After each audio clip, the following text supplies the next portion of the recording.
I do not mean to be disrespectful to anyone I talk about in today's video. The video is for educational and entertainment purposes only. The information I collect is from the internet. I compile this information, make a video, and from this you guys are more than welcome to draw your own conclusions. Thank you. The British Ministry of Defence has launched an investigation into why and how a trove of top-secret documents apparently ended up in a trash bin in London. It comes as an embarrassment for the UK's top-secret chemical weapons facility at PORTON DOWN, from where the thousands of files originated. We go live now to London and RT's Polly Boyka. Polly, this is all a bit awkward, isn't it? Yeah, and you know what they say, one man's trash is another, well, in this case, journalist's treasure. It's quite an extraordinary story. It's the Daily Star has got a big splash on it today. They say they were alerted to this by a member of the public last week, and this trove of secret files has been found in a North London wheelie bin, a recycling wheelie bin to be precise. It's the kind of bin that stands outside residential addresses and businesses and people dump their waste in there, except this was not waste. It was a massive haul, thousands of pages of secret documents from PORTON DOWN. Apparently they contained passwords, the home address of one of the guards, details of police officers' duties, the ones that are meant to patrol the premises of the perimeter of the facility. Now, the paper's quoting all sorts of unnamed intelligence sources who are appalled at this breach of security. Someone said that all this is a terrorist's dream and that it could have all ended in catastrophe, in particular because apparently the particular bin where this was found is a favourite among local homeless people that like to dumpster dive and look for food or anything they could be able to find that's valuable in order to sell on. And so there are calls for an inquiry now on how this happened, and the MOD, the Ministry of Defence here, has already responded to the story with a statement. Take a listen. We take the protection of personal data very seriously, and we have a range of procedures in place to do so, including complying with the Data Protection Act. We also expect third parties who legitimately hold our data to apply similar strict protections.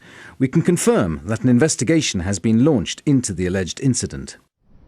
Now, the reason this is causing such raised eyebrows is because PORTON DOWN is a top secret government chemical weapons research facility. It's at the front line of the fight against biological and chemical weapons. It was set up during World War I. It's where the government conducts top secret research into all these very dangerous substances, and it was actually the authority that determined the substance that was used in the poisoning of Sergei and Yulia Skripal last year.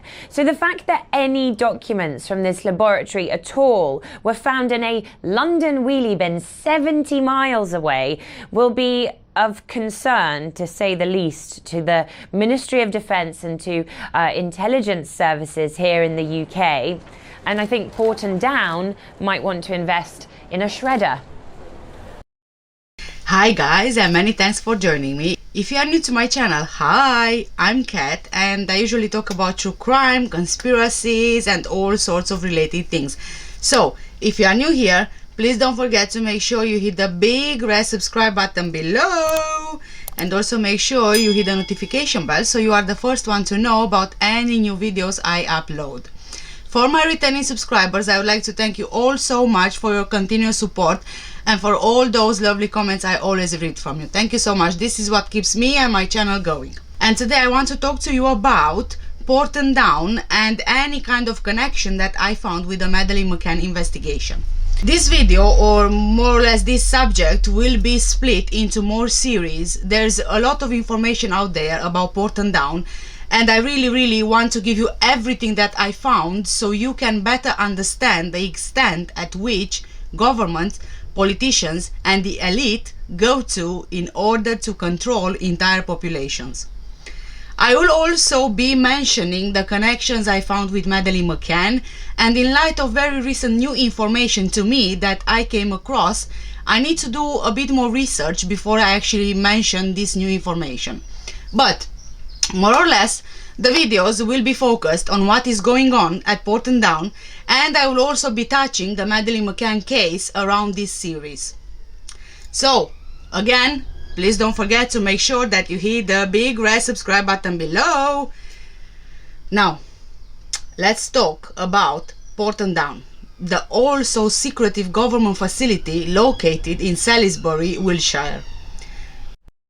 This is one of the most sensitive and secretive places in the country, the Defence Science and Technology Lab at PORTON DOWN. ITV News has been granted rare access to the site to hear about the work being done here on coronavirus. At the heart of PORTON DOWN is the High Containment Facility, a building so sensitive we are asked not to film parts of its exterior. Inside, Professor Tim Atkins shows us around. And this is the area where we handle our high hazard pathogens. Those are pathogens such as anthrax and plague, and of course SARS-CoV-2, which is the causative agent of COVID-19. Some of the most deadly pathogens in the world are housed here. In this lab, they are working with live Ebola samples.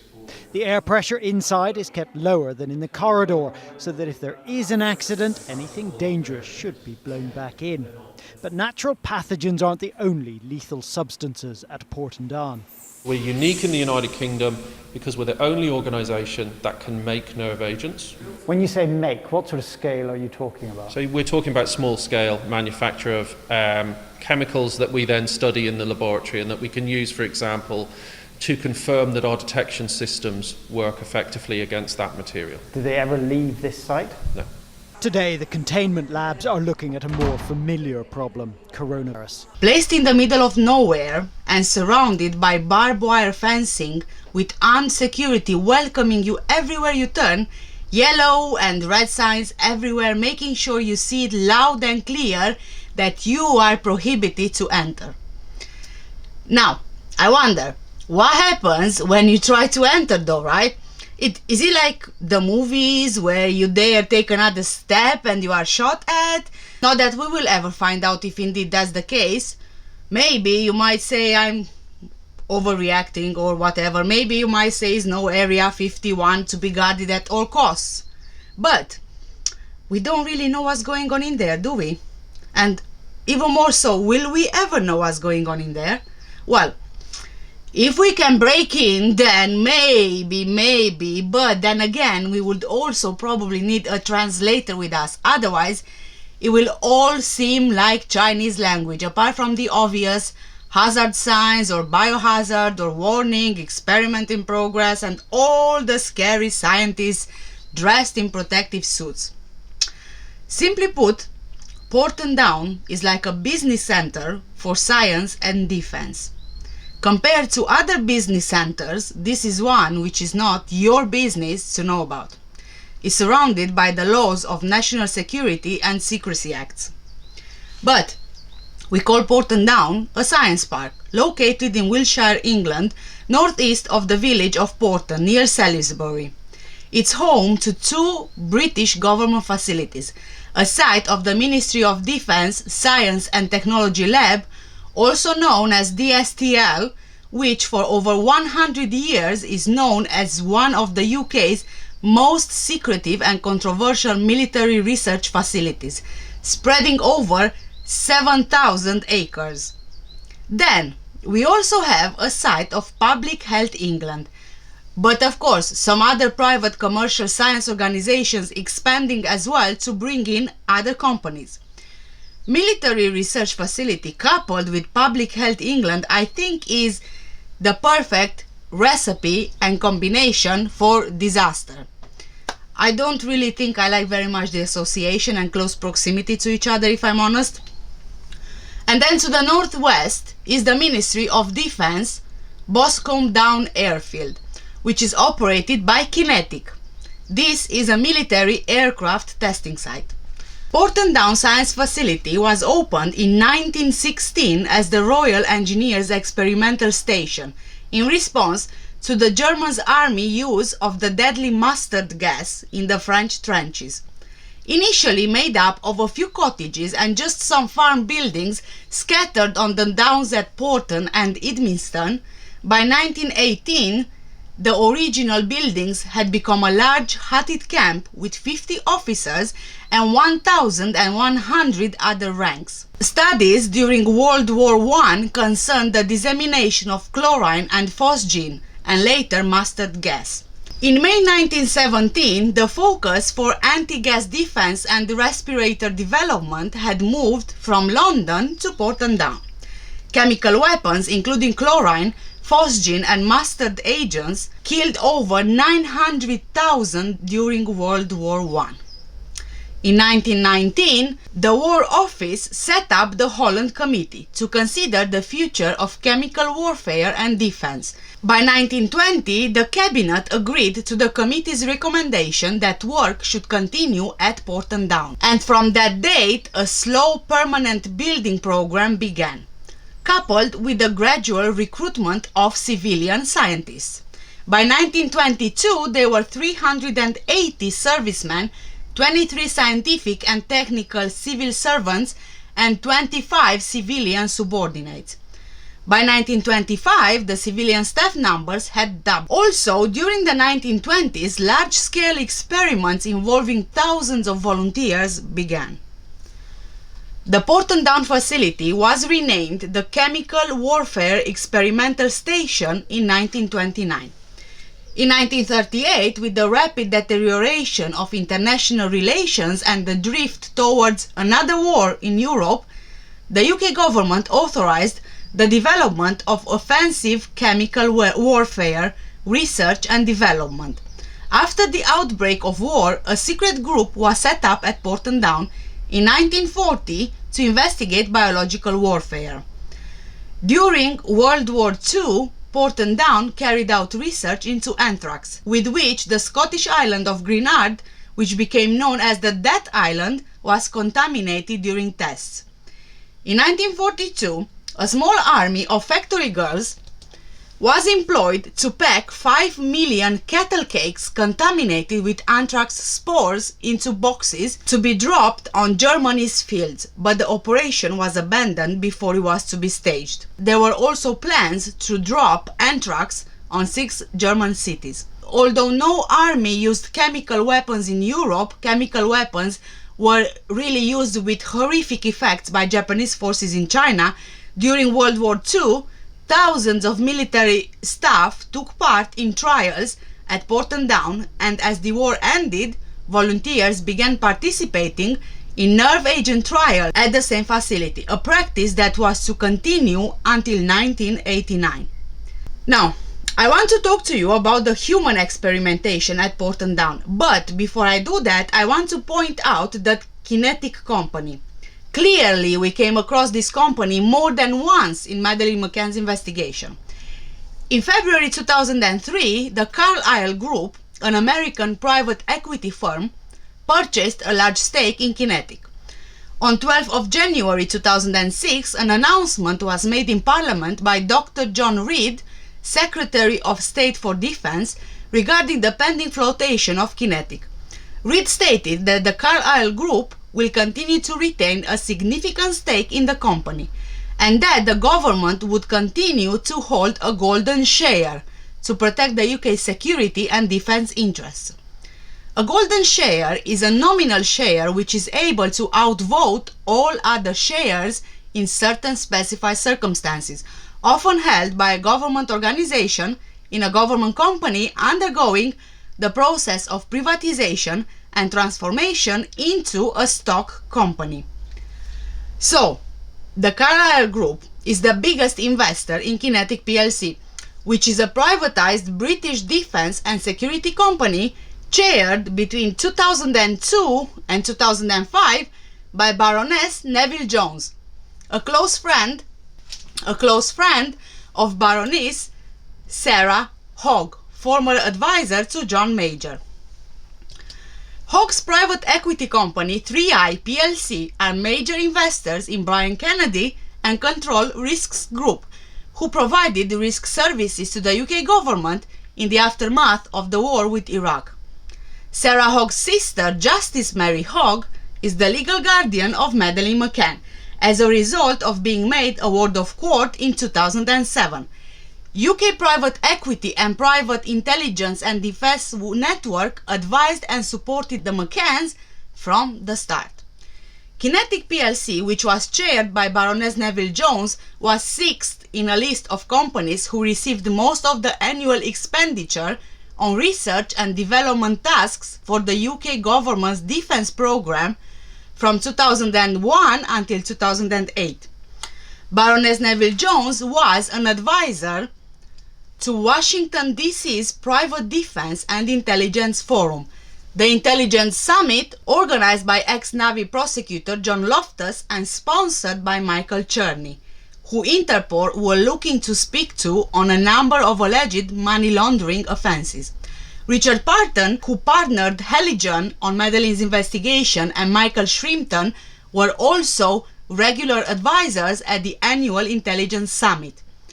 On 12 of May 2010, Prime Minister David Cameron appointed Lady Neville Jones his Minister of State for Security and Counter-Terrorism in the Home Office, with a permanent position on the newly created National Security Council. On 13th of May 2010, she was sworn of the Privy Council.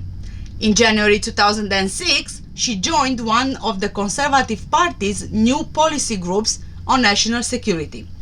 On 2nd of July 2007, her appointment as a working peer and shadow security minister was announced. Her title was gazetted as Baroness Neville Jones on 15th of October 2007. The Privy Council of the United Kingdom is a formal body of advisors to the Sovereign of the United Kingdom. Its membership mainly comprises of senior politicians who are current or former members of either the House of Commons or the House of Lords. The Privy Council formally advises the Sovereign on the exercise of the royal prerogative, and as a body corporate as Queen in Council, it issues executive instruments known as Orders in Council, which among other powers enacts Acts of Parliament. The Council also holds the delegated authority to issue Orders of Council, mostly used to regulate certain public institutions. The Council advises the Sovereign on the issuing of royal charters, which are used to grant special status to incorporated bodies and city or borough status to local authorities. What a coincidence, right? So, going back to the human experimentation done at Porton Down. According to an article from the Gov UK website published in 2016, and I quote here, since 1916 over 20,000 volunteers have taken part in studies at Porton Down. Without their involvement, we could not have developed the highly effective protective clothing and medical countermeasures that our armed forces rely on. The volunteer program has always been operated to the highest ethical standards of the day. We still carry out trials with human volunteers to make the protective equipment easier to wear and to develop better training procedures. These trials comply with all nationally and internationally accepted ethical standards. All of the trials are approved by the Ministry of Defense Research Ethics Committee process. If any ex-Porton Down volunteer has any concerns about the trials in which they participated or any subsequent effects on their health, they should contact the Porton Down Volunteers Helpline on 0800 783 2521. End of quote. I want to emphasize here the following. The volunteer program has always been operated to the highest ethical standards of the day. These trials comply with all nationally and internationally accepted ethical standards. So, since 1916, human volunteers participated in trials at Porton Down, an invaluable tool for the defense, right? Now my question is, how is it ethical to experiment biological weapons on soldiers without them being informed what the experiment involves? They know they are testing some common cold cure, but they are in fact sprayed with mustard gas, These are real experiments done on soldiers over the years without their consent on this type of experiment. And not only on soldiers, but on the British population as well, en masse. The Ministry of Defense turned large parts of the country into a giant lab to conduct a series of secret germ warfare tests on the public. A 60-page government report released in 2002 provides for the first time an official history of Britain's biological weapons trials between 1940 and 1979. Many of these tests involved releasing potentially dangerous chemicals and microorganisms over vast strips of the population without the public being told. The 60-page report reveals new information about more than 100 secret experiments. The report reveals that military staff were briefed to tell any inquisitive inquirer the trials were part of research projects into weather and air pollution. The tests carried out by government scientists at PORTON DOWN were designed to help the Ministry of Defense assess Britain's vulnerability if the Russians were to release clouds of deadly germs over the country. In most cases, the trials did not use biological weapons but alternatives, which scientists believed would mimic germ warfare and which the Ministry of Defense claimed were harmless. But families in certain parts of the countries who have children with birth defects are demanding a public inquiry. One chapter of the report, The Fluorescent Particle Trials, reveals how, between 1955 and 1963, planes flew from northeast England to the tip of Cornwall along the south and west coasts, dropping huge amounts of zinc-cadmium sulfide on the population. The chemical drifted miles inland, its fluorescence allowing the spread to be monitored. In another trial using zinc-cadmium sulfide, a generator was towed along a road near Frome in Somerset, where it spewed the chemical for an hour. While the government insisted the chemical was safe, cadmium is recognized as a cause of lung cancer, and during the Second World War was considered by the Allies as a chemical weapon. Long-term or repeated exposures are expected to have harmful effects on the kidneys, bones, and the respiratory tract, resulting in kidney impairment, osteoporosis, and chronic inflammation of the respiratory tract. Now, let me just mention a few things on the most common one from the list, which would be the osteoporosis. In the UK in 2019, there were approximately 66.6 million people. Out of those people, over 3 million people suffer with osteoporosis. In comparison with the US, for example, the US in 2019 had a population of 328.2 million people, and out of those, 10 million suffer with osteoporosis. It is a huge difference only by comparing these numbers. And you know what, I didn't even calculate the ratio on this, because honestly I have no idea how to do it, so I'll just let you calculate that for yourself. In another chapter, Large Area Coverage Trials, the MOD, the Ministry of Defense, describes how between 1961 and 1968 more than 1 million people along the south coast of England from Torquay to the New Forest were exposed to bacteria, including E. coli and Bacillus globigii, which mimics anthrax. These releases came from a military ship, the Ice Whale, anchored off the Dorset coast, which sprayed the microorganisms in a 5 to 10 mile radius. The report also reveals details of the Dorset biological warfare experiments trials in South Dorset between 1971 and 1975.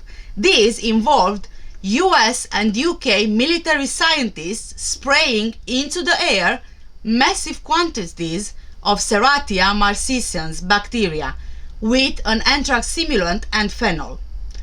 Ronald Madison, a Royal Air Force engineer from Consett, County Durham, died after having drops of the nerve agent sarin dabbed on his arm at the PORTON DOWN chemical warfare testing facility in Wiltshire in 1953, when he was only 20 years old. After a hearing which lasted 64 days, the inquest jury ruled that Madison had been unlawfully killed by the application of a nerve agent in a non-therapeutic experiment. The unanimous verdict, which came after years of pressure by campaigners, was greeted with cheers and tears of joy by veterans who had been subjected to similar experiments. Hundreds of PORTON DOWN veterans believe their subsequent ill health may have been a result of their exposure in trials. Relatives of some who have since died believe the tests may have led to premature deaths. During the hearing in Trowbridge, a succession of servicemen said Madison did not know that he was going to be exposed to the sarin nerve gas and had volunteered to take part in research to find a cure for the common cold. At 10:17 a.m. on the morning of May 6, 1953, PORTON DOWN scientists applied the liquid nerve gas onto the arms of Madison and 5 others in a sealed gas chamber. After 20 minutes, Madison complained he was feeling ill. Soon after, he slumped over the table and was carried out of the chamber and taken to Porton's Hospital, where he died at 11 a.m.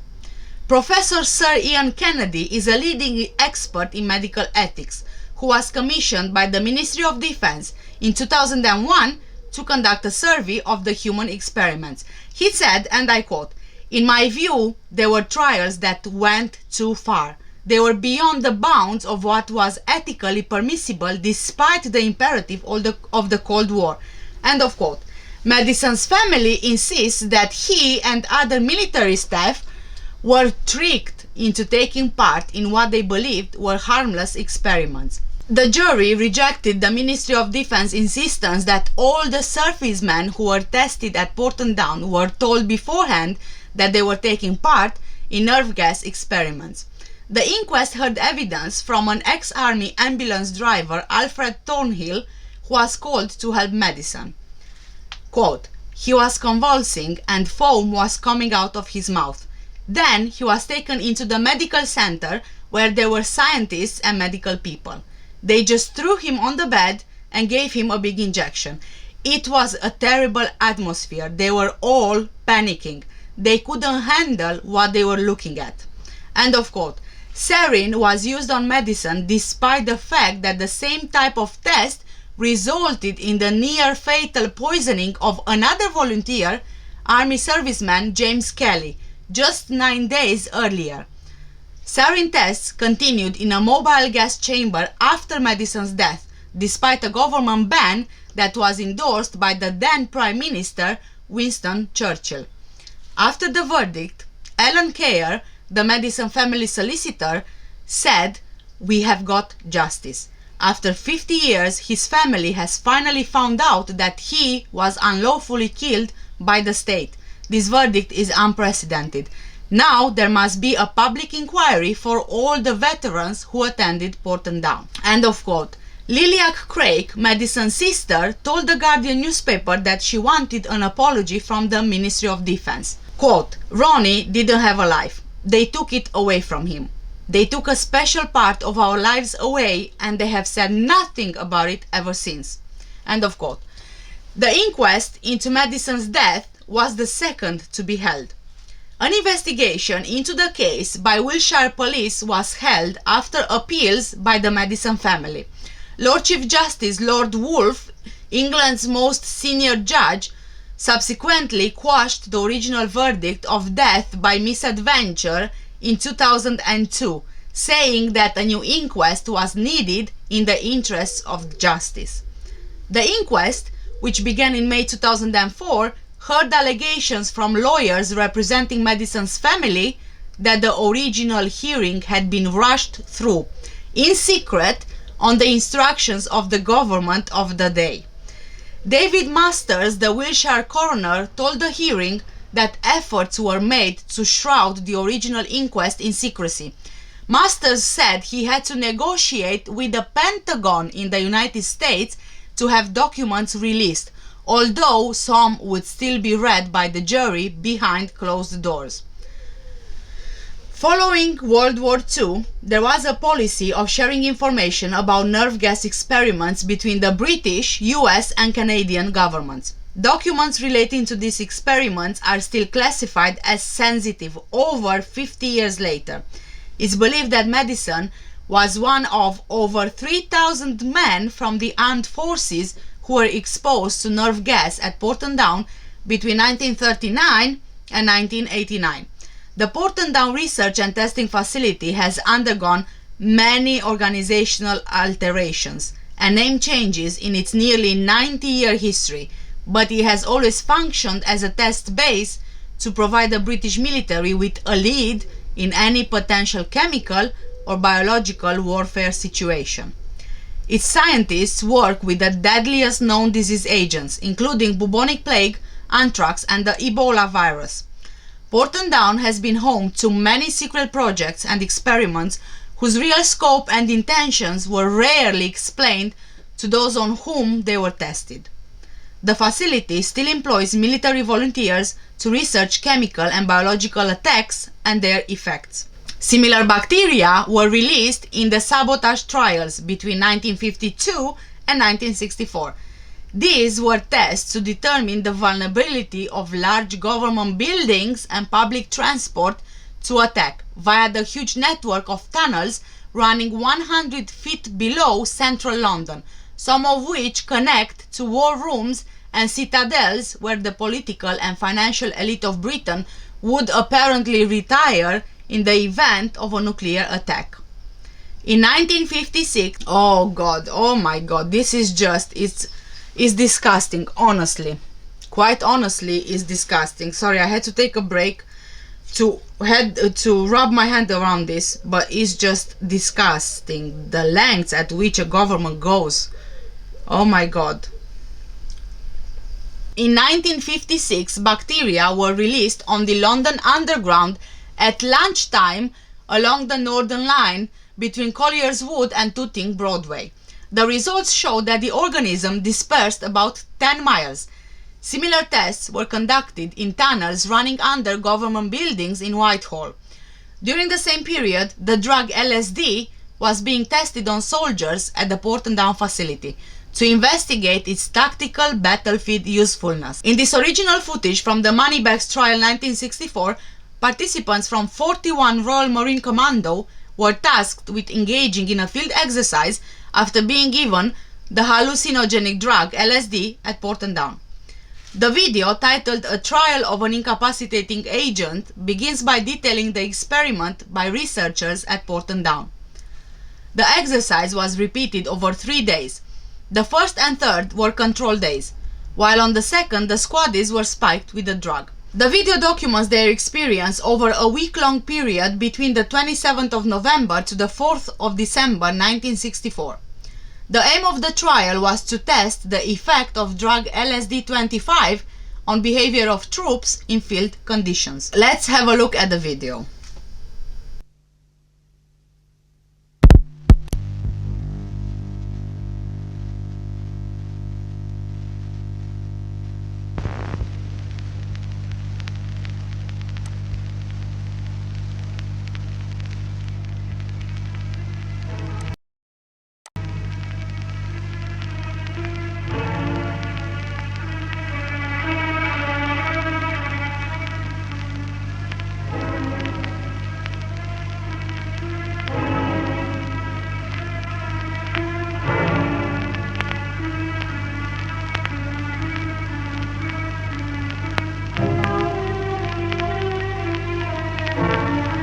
A troop of 2 sections with a headquarters element. The troop was given the task of capturing as many terrorists as possible and of locating some stores which had been hidden in defined areas. The exercise was designed to be repeated on each of 3 days, with the same general idea but with differing situations introduced to prevent the action becoming automatic. At 11:40, the first effects of the drug make their appearance. 2 Marines are reported to the troop commander for insubordination, no one realizing that their behavior was due to the first effects of the drug. The drug is also beginning to affect the other men. They no longer take cover, they relax and begin to giggle. At this time, one man is more severely affected than the others, losing all contact with reality, dropping his rifle, and becoming unable to take any further part in the operation. In fact, he has to be withdrawn from the exercise a few minutes later. Meanwhile, 2 sections starts to advance to Redwood. The troops have lost their air of urgency, and many men are laughing.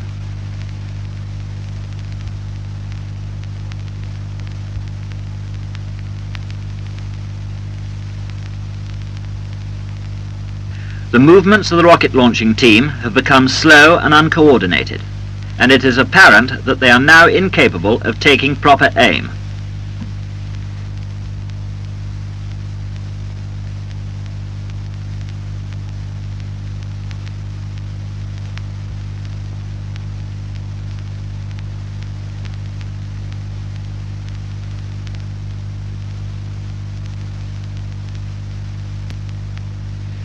Meanwhile, radio communication at the beaches has become difficult, if not impossible.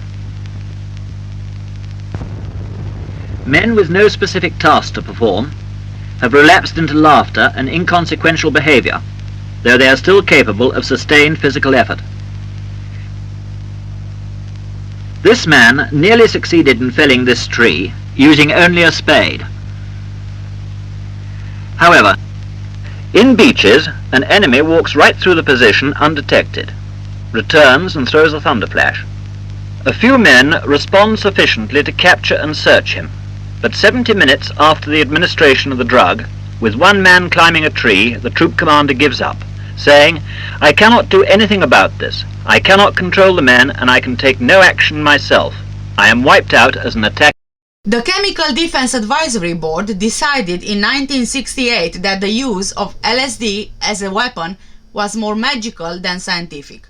In the early 1950s, PORTON DOWN researchers explored the possibility of using LSD in interrogations as a truth drug, but it led to servicemen suffering nightmarish hallucinations and flashbacks, and several were awarded compensation in 2006.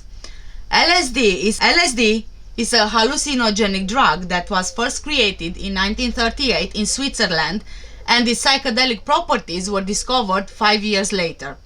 It was originally marketed as a psychiatric drug and used as a cure for schizophrenia, criminal behavior, sexual perversions, and alcoholism. It was later embraced as a recreational drug in the 60s and is largely illegal across the globe. Experiments conducted between 1964 and 1973 involved attaching germs to the threads of spider webs in boxes to test how the germs would survive in different environments. These tests were carried out in a dozen locations across the country, including London's West End, Southampton, and Swindon. The report also gives details of more than a dozen smaller field trials between 1968 and 1977. In recent years, the MOD had commissioned 2 scientists to review the safety of these tests. Both reported that there was no risk to public health, although one suggested the elderly or people suffering from breathing illnesses may have been seriously harmed if they inhaled sufficient quantities of microorganisms. However, some families in areas which bore the brunt of the secret tests are convinced the experiments have led to their children suffering birth defects, physical handicaps, and learning difficulties. David Orman, an army officer from Bournemouth, is demanding a public inquiry. His wife, Janet, was born in East Lulworth in Dorset, close to where many of the trials took place. She had a miscarriage, then gave birth to a son with cerebral palsy. Janet's 3 sisters, also born in the village where the tests were being carried out, have also given birth to children with unexplained problems, as have a number of their neighbors. The local health authority has denied there is a cluster, but Orman believes otherwise. He said, and I quote, "I am convinced something terrible has happened.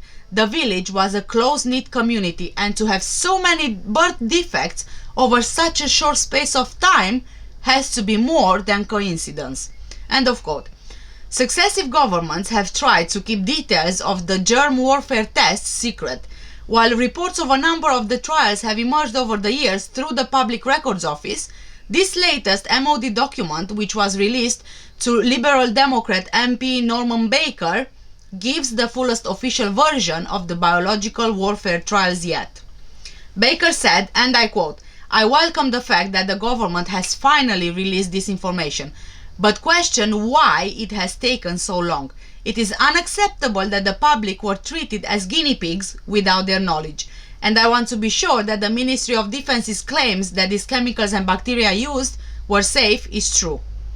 End of quote. The MOD report traces the history of the UK's research into germ warfare since the Second World War, when PORTON DOWN produced 5 million cattle cakes filled with deadly anthrax spores, which would have been dropped in Germany to kill their livestock. It also gives details of the infamous anthrax experiments on Grenard on the Scottish coast, which left the island so contaminated it could not be inhabited until the late 1980s.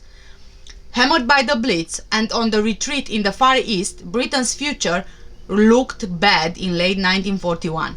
Surrounded by Nazi-occupied Europe and fearful of invasion, Winston Churchill turned to the UK scientists for help. Dr. Paul Fields, Director of Biology at the Ministry of Defence's secretive PORTON DOWN lab, was tasked with developing a biological agent to stop Hitler. Operation Vegetarian was born. After a few months of research and discussion, Dr. Fields and his team settled on an idea to use a virulent strain of anthrax against the German population. In Dr. Fields' view, given the serious infectious nature of the bacteria, particularly in animals, if Britain were to airdrop cattle cakes stuffed with anthrax over Europe, the meat and dairy supply would be virtually eradicated, and there would also likely be a mass outbreak among the human population, causing panic and, it was hoped, a possible end to the war. Excited by the idea, in 1942 British military authorities urgently wanted to put a plan to the test. Aware anthrax was a highly infectious and deadly agent, the MOD needed a remote and sparsely populated location to test the plan. An obscure mile-long island in northwest Scotland was chosen. Grenard, which lies just off the Westeros coast, about halfway between Gairloch and Ullapool, was surveyed by MOD planners in 1942. While the island was remote and lost the last of its human residents at the turn of the 20th century, it remained a popular location with picnickers and resting fishermen at the time. In a 1934 travel feature published in the Press and Journal, the area was given a glowing review. Grenard Bay beats them all. It is broad and northwards. The sea is jammed with little isles. Its coasts are infinite in their variety of bold, high headlands, little fresh creeks and sandy shores. The island formed part of the Eilean Darragh estate, which was bought in 1926 by Rosalind Maitland.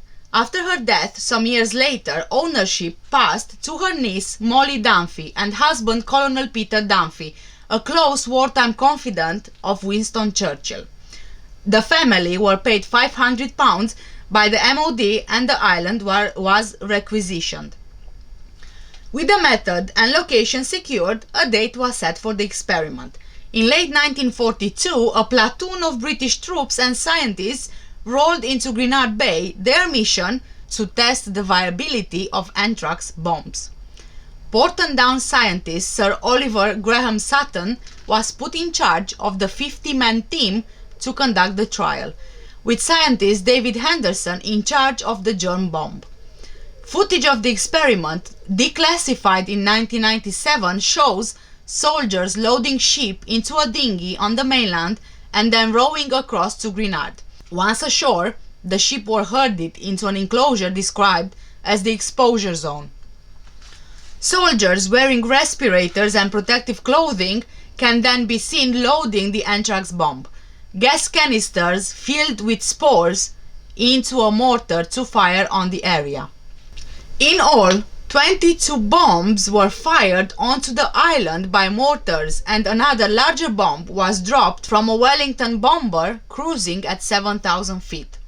An eyewitness speaking to the BBC 20 years later said, and I quote, "I saw a cloud running above the earth coming towards these animals. They were tied up in a line." End of quote. Before trailing off and shaking his head, the farmer said, "Anthrax." All 60 of the sheep rode across to Grenard died within a matter of days. After autopsy, several of the animals were destroyed in a makeshift incinerator on the island, but the majority were, according to many accounts, buried and then blown up with 453 kilograms of explosives. The experiment was deemed a success, and in secret Churchill ordered the production of 5 million contaminated cattle cakes. As it was, events took over, and by the time the cakes were ready in 1944, they were deemed unnecessary and destroyed. But Grenard remained. Anthrax can stay in the ground for more than 1,000 years. Grenard, coated in a highly contagious strain, became one of the most dangerous places on Earth and was placed under a tight quarantine. Metal signs in Grenard Bay warned people to keep away from the island as it was government property, but given the top-secret nature of Operation Vegetarian, the public were not made aware of the actual danger. In the early years, Highlanders understood only that the island had been used by the MOD for some mystery experiment. Rumors of poison spread quickly among locals. However, after one of the sheep from the original experiment washed ashore, its carcass was spotted and touched by a farmer's dog, which became violently ill. Shortly after, several farm animals died with a mystery illness. One local told the BBC in a 1962 report that government officials based near Grenard paid compensation without any quibble. Quote, "They knew there was something going on, or they wouldn't have paid up quite as quick as they did." End of quote. This is coming from the local. In the 50s, Britain's fear turned to nuclear war, and Grenard became a myth. Mr. Stone, who was born 12 years after the operation, said, quote, "It was almost used as something to frighten the kids with. I can remember being about 10, taking trips to Westeros with my family in the car. My old man would point at Grenard and say that's the poisoned island and no one must ever set foot there. It's got a deadly germ on it. It certainly sent a shiver down my spine." End of quote. Over the next 40 years, the island got occasional headlines if a fishing vessel strayed too close, but in reality it was largely forgotten. Towards the end of the 1970s, 2 European backpackers, unable to read English, caused a minor storm when they decided to row to the island for a picnic. A report in the press and journal from the time read, 2 holidaymakers, Peter Scholz from Germany and the Belgian Paul Dewat, decided to row to Grenard while on a fishing trip round the Scottish Islands. The warning signs meant nothing to them. They hauled their boat ashore, unpacked a picnic and spent the day fishing, unaware of the consternation on the mainland. Police from a nearby NATO base had spotted them on Grenard, and when the pair rowed back, they were puzzled to find a reception committee dressed like spacemen waiting for them. The tourists were stripped of all their clothes, scrubbed in disinfectant from head to toe. All their possessions, including their rubber dinghy, were sent to Porton Down for tests. The unfortunate holidaymakers were allowed to continue their trip and told to contact a doctor if suffering from anthrax symptoms. There was local anger around the same period after the island was placed on a long list of potential sites to dump nuclear waste. But energy officials concluded the rock composition of Grenard wasn't suitable for the task. Government scientists and MOD officials had visited the island periodically to test the soil between 1943 and 1981, always with the same result. there was still a deadly amount of anthrax in the ground. An MOD analysis in the mid-70s concluded that any cleanup operation would run into the tens of millions of pounds, and that it would be more cost-effective to keep the island in quarantine. In 1986, 44 years after the bombing, a Leicestershire disinfectant firm arrived on the island. Wearing full hazmat suits and respirators, the team first burned off vegetation in the exposure zones and then sprayed the ground with a combination of seawater and formaldehyde. The process was repeated a number of times to ensure the mixture had soaked deep into the soil. 1 year later, a sample of the soil was collected and sent to Porton Down for tests. The samples showed positive signs, but it would be another 3 years before the island was officially declared safe. In April 1990, Junior Defence Minister Michael Newbert arrived at the Western Ross coast. Ian MacDonald, a retired BBC Scotland journalist, remembers the day well. Quote, "It was just totally surreal. Grenard was a story I knew very well. Now here we all were on a boat heading across." The experts claim it was completely safe, but you don't ever know for sure. Perhaps that was why the Junior Defence Minister Newbert didn't look particularly enthusiastic about the mission. Or maybe it was just the miserable weather. Whatever the reason, I remember feeling nervous about going across in that boat. End of quote. Those assembled were right to be nervous, for the then Porton Down director, Dr. Graham Pearson's reassurances were less than cast iron. And I quote again, "We cannot sample every square centimeter of the island, but we are very confident that in the area of the island where there were anthrax spores, we have killed them. While we cannot say there is absolutely none, we can offer the assurance that we can find none."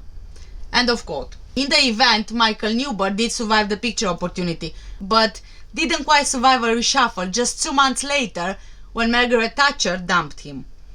After the island was given a clean bill of health, it was sold, as per the agreement signed in 1942, back to the original owners for the same price, £500.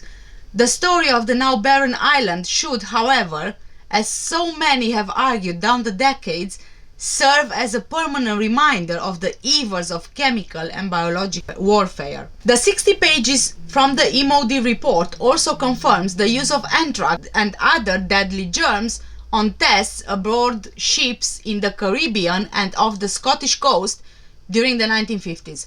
The document states, "Tacit approval for simulant trials where the public might be exposed was strongly influenced by defense security considerations, aimed obviously at restricting public knowledge.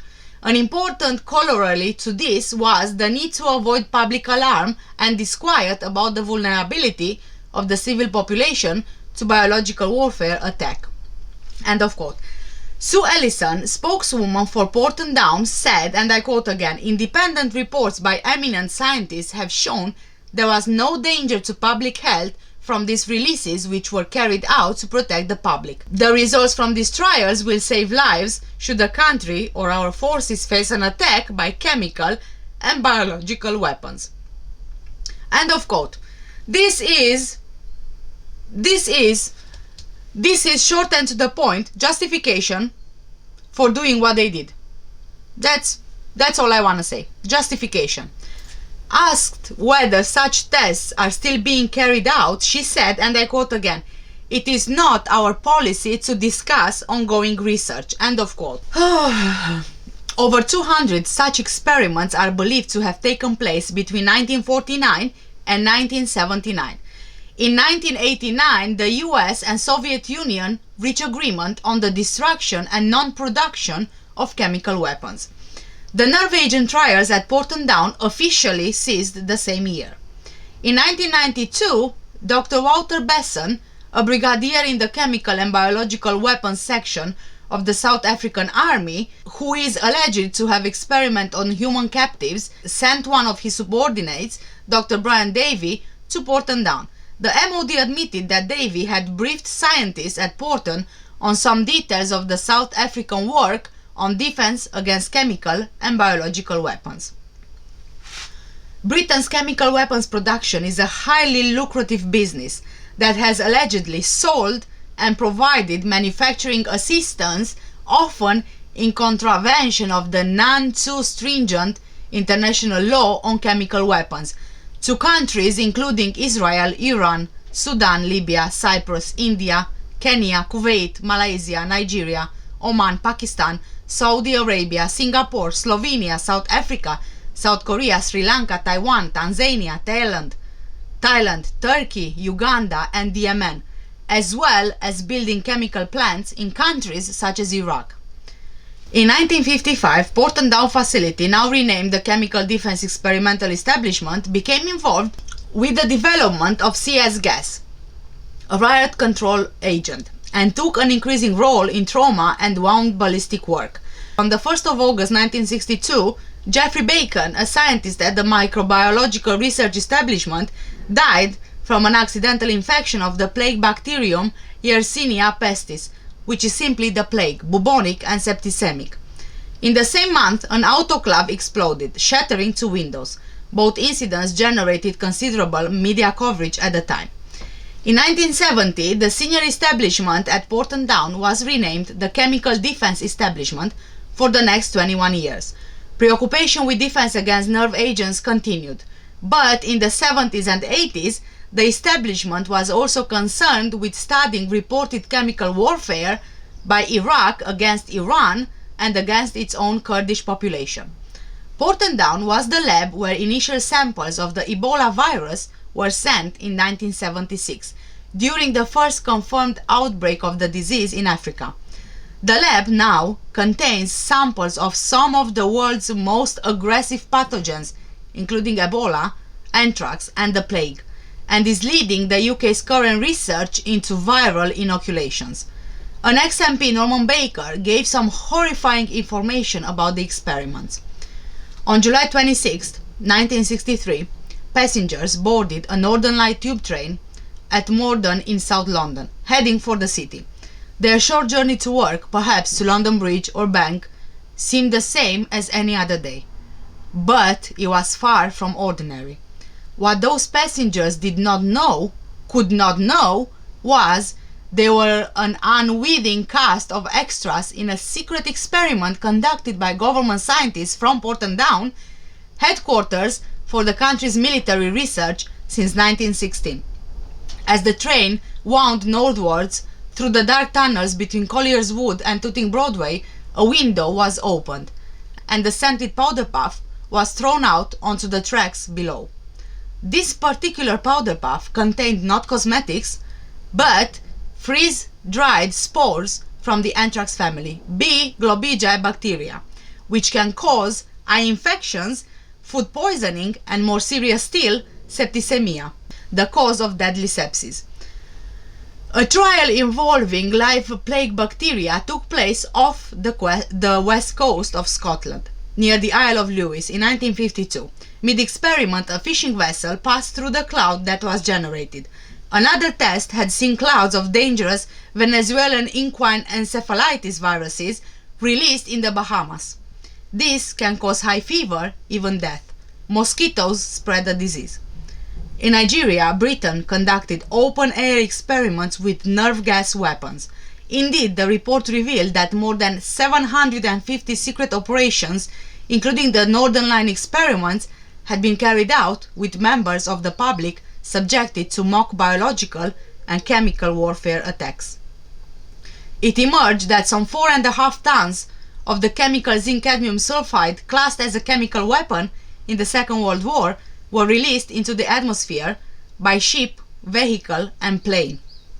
In 1961, a Land Rover spewed out cadmium sulfide on the roads between Ilchester and Bristol. The scientists in the Land Rover wore full protective clothing and were told to be careful. The general public was left in ignorance. Cadmium is an impurity found in zinc, and those working with it in, for example, battery manufacturing, wear protective clothing to prevent it being inhaled. It was identified as a carcinogenic more than a century ago. Yet, cadmium was also showered over Cardington in Bedfordshire, Chippenham, Dorchester, and villages around Salisbury, and planes dropped tons of the stuff over a 40-mile stretch of East Anglia, including Norwich, in the 1960s. The aim of this Porton Down exercise, you might ask? To see what would happen. Dr. Wim Perry, who was struck by the high incidence of esophagus cancer in the Norwich area when he arrived there in 1999, a suspicion confirmed by inspecting pathology reports, said he was seeing as many throat cancer cases as in his previous role in the Nottingham area, even though that population had been 3 times as large. He observed that many of those affected by the throat cancers had links to the land, such as through farming or gardening.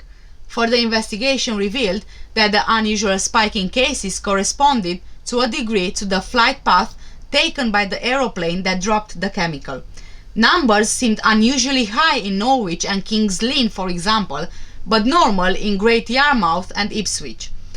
After the story gained attention in the local newspaper, the Eastern Daily Press, Dr. Perry received an unexpected phone call from a senior person at Public Health England who told him the incidence of the disease was nothing to worry about. In other words, he should just keep his mouth shut. There's really nothing to find there. The then Defense Minister Louis Mooney reportedly said that numerous experiments to assess the spread and transmission of bacterial spores had been carried out. In total, more than 1 million people were exposed to bacteria that mimicked anthrax. On one occasion, spores were sprayed inland from a ship off the Dorset coast. In British India, UK military scientists deliberately exposed hundreds of Indians to mustard gas in specially created gas chambers, for example. It is all the more disturbing then that Britain, hand in hand as ever with the US, actually intensified experiments on the UK people in the post-war years.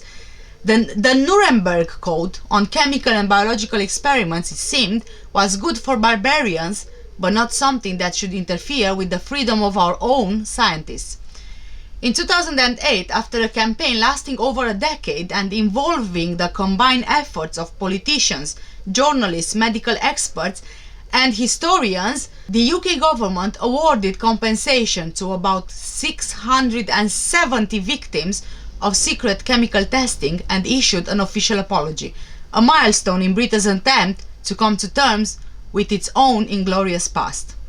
According to the Gov.uk website, no aliens, either alive or dead, have ever been taken to Porton Down or any other DSTL site. This is not a claim that they deny aliens exist. Anyway, thank you so much, guys. This is all for today's video. Thank you so much for staying with me. This is just one video of the series. I will also leave the link in the description below, and I will also be compiling a playlist where you will find all the episodes in this series of Porton Down, so it's easier for you to catch up on them. The link for the playlist will also be in the description below. Please let me know what you think about this video in the comments below. For now, thank you so much for watching, and I will see you in the next one. Bye bye.